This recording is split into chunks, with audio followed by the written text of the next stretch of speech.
લેડો, એક શહેરમાં ટેક્સી ભાડું નિશ્ચિત ભાડા અને કાપેલા અંતરના પ્રમાણમાં સંયુક્ત રીતે લેવામાં આવે છે. આગળની રકમ વાંચીએ એ પહેલા દાખલો શું કહેવા માંગે એ સમજી લઈએ. તમે એમ વિચારો કે બે પરિવાર કોના? ભૂરાભાઈનો અને એક મોટાલાલનો. કોનો જાય? એક ભૂરાલાલનો અને બીજો. બે પરિવાર અમદાવાદથી નીકળે અને ક્યાં પહોંચવાના હ? દિલ્હી. ક્યાં પહોંચવાના? દિલ્હી. હવે આ બંને પરિવારે ટ્રેનની ટિકિટ બુક કરાવી. એવું માની લો કે ટ્રેનની ટિકિટ કેટલામાં પડી છે? 1600 રૂપિયા. એનો મતલબ આ બંનેને જવું હશે તો અમદાવાદથી દિલ્હી જવા માટે 1600 રૂપિયા ભાડું તો આપવું જ પડશે. આપવું પડશે કે નહીં આપવું પડે? હવે ભૂરાલાલ દિલ્હી પહોંચ્યા. ભૂરો ભડકેલ પહોંચ્યા. ભૂરાલાલે ત્યાંથી હોટલ રાખી છે અહીં આગળ, ટિચકુલે કંપનીની. કઈ રાખી છે? ટિચકુલે. એમની હોટલ અહીંથી લગભગ 8 કિલોમીટર દૂર.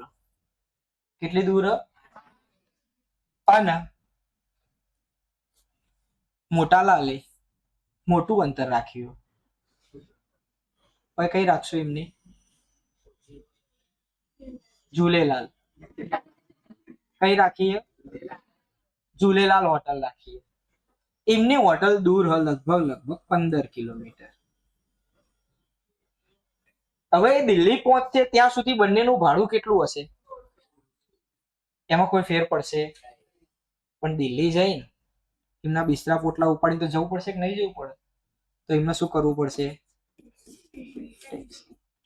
હવે એવું માની લો ત્યાં આગળ ટેક્સીનું 1 કિલોમીટરનું ભાડું 10 રૂપિયા ચાલે. કેટલું હો? 10 રૂપિયા. તો ભૂરાલાલ કેટલું ભાડું આપશે? 80 રૂપિયા આપશે. તો હવે ભૂરાલાલનો ખર્ચો આપણે ગણાવો હોય, જોજો આનાથી ઘણું બધું સમજાઈ જશે. ભૂરાલાલે પહેલું કેટલું ભાડું આપ્યું? તો મોટાલાલ કે તમે નવાઈ કોઈ કરી નહીં, અમે 1600 આલ્યા. હવે તમે 1600. જો મોટાલાલ શું ભૂરાલાલ શું કહેશે? અમારે તો ખાલી 8 કિલોમીટર જ જવાનું. નહીં કરે? કરશે. અમારા તો ખાલી કેટલું જવાનું? 8 કિલોમીટર. તો 8 કિલોમીટરનું ભાડું, 1 કિલોમીટરનું ભાડું તો ફિક્સ જ છે. કેટલું હોય? એવા કેટલા? 8 કિલોમીટર. એટલે ટોટલ ભાડું કેટલું આપશે? 1680. હાલશે? મોટાલાલ અહીંથી જશે 1 કિલોમીટરના 10 રૂપિયા હતા. તો 10 રૂપિયા તો ફિક્સ જ છે કિલોમીટરનું ભાડું. એવા કેટલા કિલોમીટર? તો 150 રૂપિયા વધી ગયા. 150 રૂપિયા દેગા. એ તો એવું જ કે છે ને. 1600 પ્લસ 150 1750. તો આ આપણને એક સમીકરણ આપે. કેવું સમીકરણ આપે? આ બંને માટે તો ભાડું ફિક્સ જ હતું. કેટલું થયું? ચલો આ નિશ્ચિત ભાડું આપણે કેટલું કહી દીધું? X રૂપિયા. પણ આ તો એમને આપેલું વધારાનું ભાડું ના કહેવાય? વધારાનું કહેવાય. એનો ચાર્જ ફિક્સ કેટલો હો? તો એનો હું Y કહી દઉં. જો આ 8 કિલોમીટર ફરશે તો 8 લેખે પૈસા આપશે. 15 કિલોમીટર ફરશે તો 15 કિલોમીટર લેખે પૈસા આપશે. ક્લિયર બધાના વસ્તુ? તો આ સમીકરણ શું બન્યું? X નિશ્ચિત ભાડું વત્તા Y ગુણ્યા અહીંયા શું આવશે? તો કે તમે જેટલા વધારાના કિલોમીટર ફર્યા હશો એ ભાડું તમારે આપવું પડશે. ક્લિયર? બસ આ જ દાખલો હા આપણો આખો. જુઓ તો કઈ રીતે કીધું? ચલો નિશ્ચિત ભાડું ફિક્સ જ છે. નિશ્ચિત ભાડું ફિક્સ જ છે તો આપણે લખી દઈએ અહીંયા. ચોથા નંબરનો દાખલો. ધારો કે નિશ્ચિત ભાડું તો આપવાનું છે. કેટલું? X રૂપિયા તો બધાને નિશ્ચિત ભાડું આપવું જ પડશે. અને વધારાના કિલોમીટરનું ભાડું તથા પ્રતિ કિમીનું વધારાનું ભાડું કેટલું થશે? વાય રૂપિયા. તો હવે આપણને જે શરત આપી છે એ ચેક કરો. આપેલ શરત મુજબ ચેક કરો તો શું કીધું આપણને?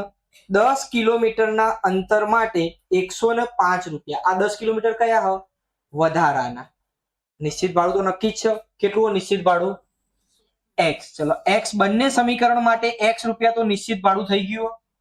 હવે એમને વધારાના કિલોમીટર માટે કેટલા લેખે પૈસા આપવા પડશે? y લેખે.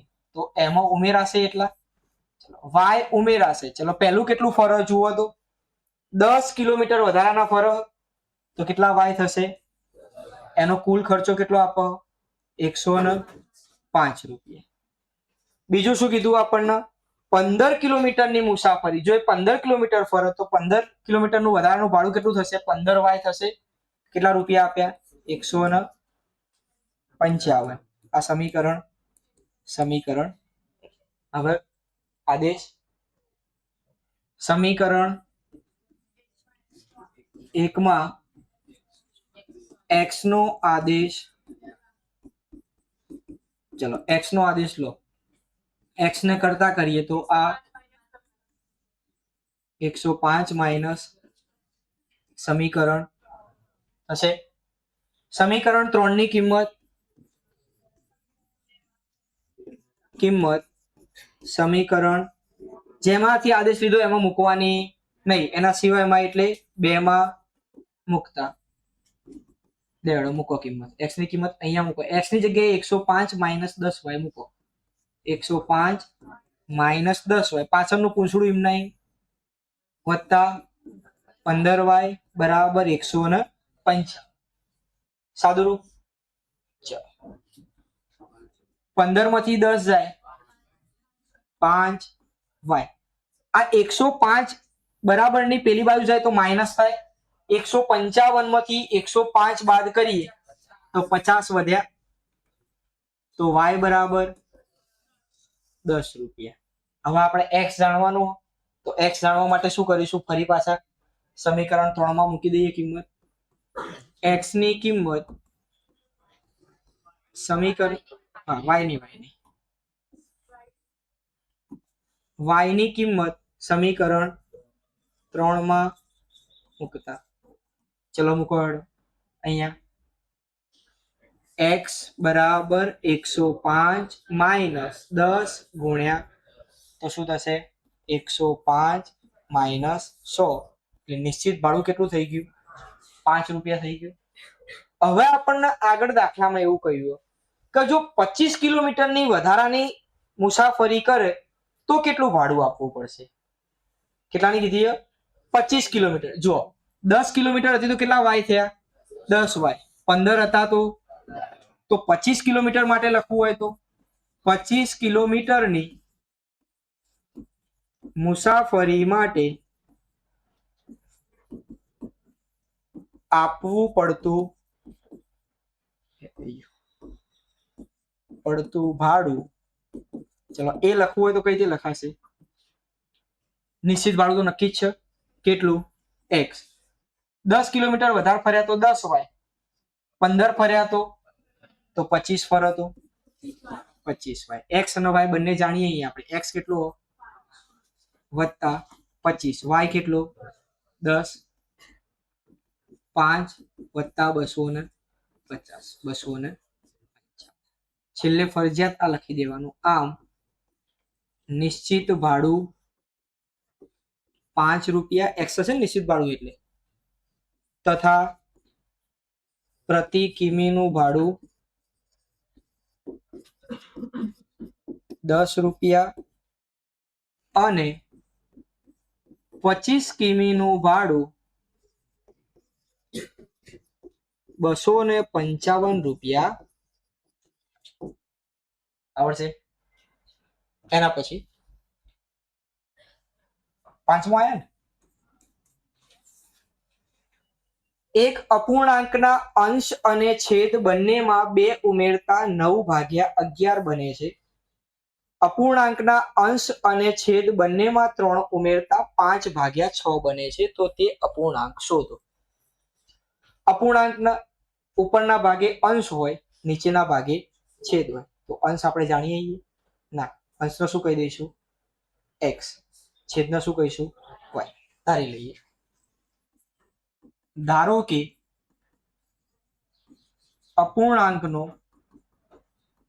અંશ કેટલો x તથા છેદ y. તો અપૂર્ણાંક કયો થશે? અપૂર્ણાંક કયો થાય? અંશ ભાગ્યા છેદ, x ભાગ્યા આ રીતે. હવે આપણને જે શરત આપી છે,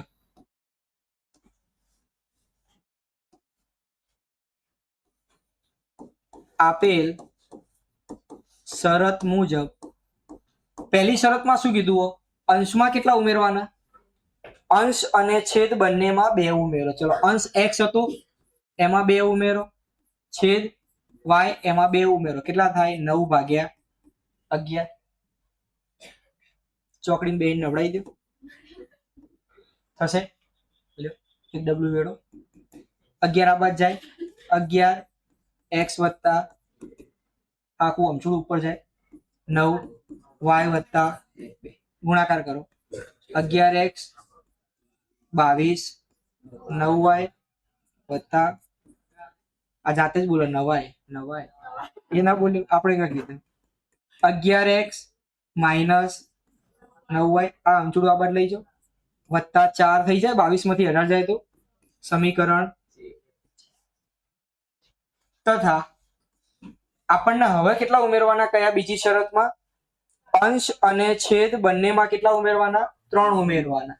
તો x વત્તા 3 y વત્તા 3 કેટલા વધે જવાબમાં? 5/6.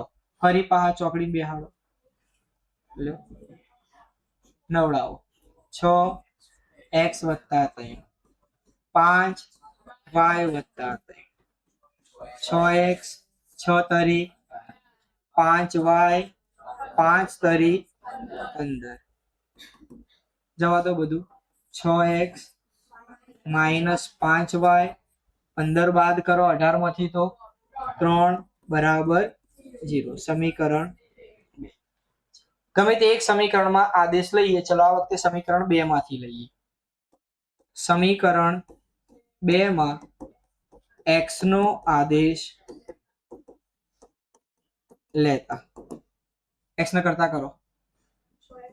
6x બરાબર 5y પેલી બાદ જાય તો પ્લસ 5y માઇનસ 3. x ને કરતા કરો 5y માઇનસ 3. 6 ભાગાકારમાં આવશે. સમીકરણ નંબર. શેમાંથી આદેશ લીધો? કિંમત શેમાં મૂકવાની? સમીકરણ 3 ની કિંમત સમીકરણ 1 માં મૂકતા. તો મૂકો કિંમત. 3 ની કિંમત અહીંયા 11 x ની જગ્યાએ 5y માઇનસ 3 ભાગ્યા પાછળનું બધું એમના એમ માઇનસ 9y પ્લસ બરાબર અંદર લઈ જઈશું બધું. 11 પંચા 11 તરી. હવે જોડે જોડે આ 6 નો લસા લેવો એટલે લેવાય. જુઓ તો આ 6 કોના છેદમાં? ખાલી આ અંશના છેદમાં જ છે. જો આપણે આ 6 નો લસા લઈ લઈએ તો આ બધા જોડે ગુણાઈ જાય તો આખાનો લસા કોણ બની જશે? 6 બની જશે. ચલો લખાવો પર માઇનસ 9 6 4 6 24 બરાબર થાય. 55y માંથી 54y જાય, માઇનસ 33 માંથી 24 બાદ કરીએ તો વધ્યા માઇનસ 9. કેટલા વધ્યા? હવે તમે જુઓ તો આ 6 ચો ગયો, 0 સમય ગયો. લ્યો 0 થઈ જાય. આ બાદ જાય તો y બરાબર 9 થશે y બરાબર 9. y ની કિંમત સમીકરણ 3 માં મૂકતા